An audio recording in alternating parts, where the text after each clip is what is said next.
face. I swear you're Wait, go back. Where is it? No, I just make it like this. That's really what I was doing. Well, airdrop it. Oh, you can't. I was trying to tell you. Jill, mute yourself. Mute your. Oh, sorry. Yourself. She left. Hey, Summer. Hey. I like your glasses. Thank you. Jill left. Oh, she's back. Okay. All right. Let me just get my timer. Okay. Can you all turn your mics off? Mom, turn your microphone off. Okay. Okay, now all of you have to wave at the camera. Okay.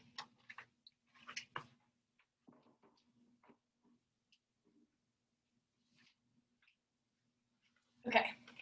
Hello everyone, I'm Avery Brock, and today I'm going to be showing you guys how to create the perfect beach waves in your hair that are salon quality without having to go to the salon or pay any money at all. So, we know blowouts can be expensive, so this is how you get one from your house. To start, I've been doing hair for a long time. I started about 4 years ago in high school whenever I started doing my friends' hair for special events and others like that. So, if you guys want to follow along in the PowerPoint that I sent you, it has a step-by-step explanation of how to do each step. So, let's get started. We're going to go ahead and wash and dry our hair. So, to wash your hair, I recommend using a sulfate-free shampoo, which is good for frizzy hair or hair that has been color dyed. This is because it helps with oiliness, and also it helps nourish your hair. This is from an article by Dina Campbell. So once you've washed your hair and rinsed it out, then you're going to want to go ahead and condition your hair. In an article by Simone Scully, she talks about how conditioning only the links of your hair helps it not to be as oily and helps it to lay flatter, which is what we want for this hairstyle. So once you're done with that, then you're going to want to towel dry your hair, and then you can either blow dry the rest of it or you can let it air dry. Either way, you want your hair to be completely dry before you start using other heat tools on it. This helps it to have less heat damage, and it helps it to have a smoother style at the end. So, moving on to the second step, which is actually using the curling iron. You're going to want to hold the curling iron and put your hair around it evenly. You want to leave about 1 inch of the hair off of it to make sure that it's a natural looking curl.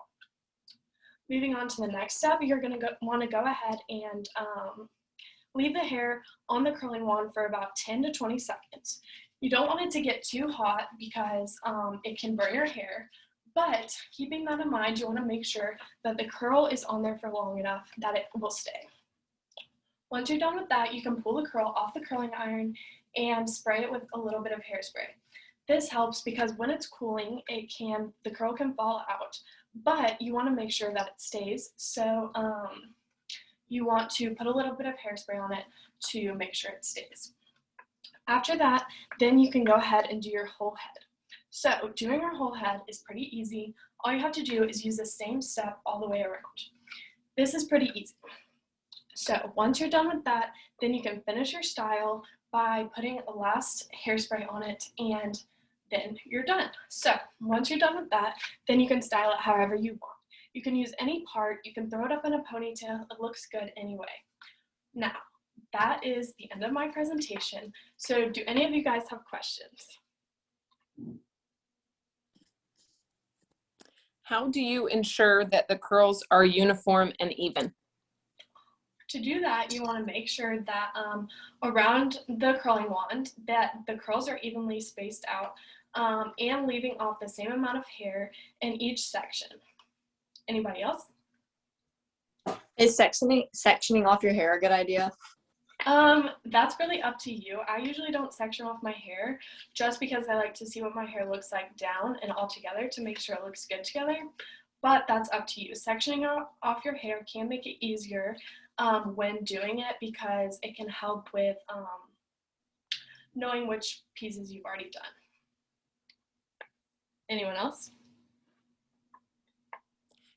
Do you recommend any certain kind of hairspray? Yes. So I recommend using a light to medium hold hairspray, because this helps make sure that the style itself is more natural looking and less like tight looking and like super curled, because that's not the look that we're going for. Is that it? Thank you. Yes. Okay. Thank you guys.